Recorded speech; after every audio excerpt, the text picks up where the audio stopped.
By the time I arrived there was a common name for people getting intoxicated every day.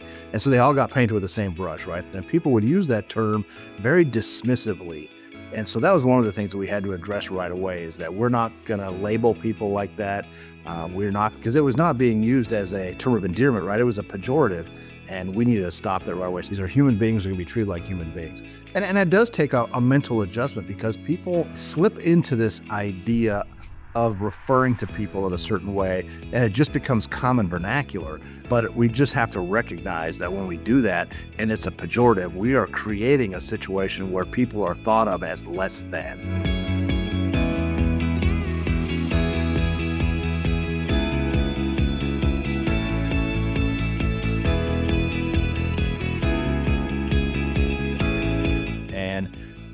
So I just simply asked the question, like, is what we're doing working? Are we fixing the problem? Are we working toward some end, or are we just going to continue arresting people? And so fast forward to several meetings in the community, and ultimately I found a couple of people who were willing to go out into the community and meet with, like, we had a tremendous number of people living in our public spaces, and asked them to go out and interview these guys, get to know them on a personal level, and find out if there were some underlying issues that we could address. We needed to set up some systemic ways for people to succeed. I felt like our approach was about helping people get better, and that was pretty rewarding, but it takes a tremendous amount of work from a whole lot of people. There are humane approaches to deal with these kind of issues, that these really are health problems more than they're crime problems, and crime stems out of it. But if we can address those underlying health concerns, then the crime just sort of disappears along with that. It truly is transformational. So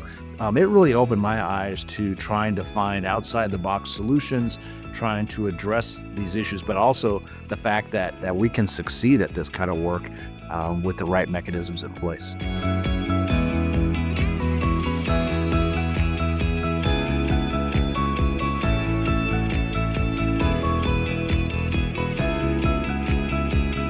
So I didn't just come in and suddenly have a book I could pull off the shelf and say, here's how we fix it.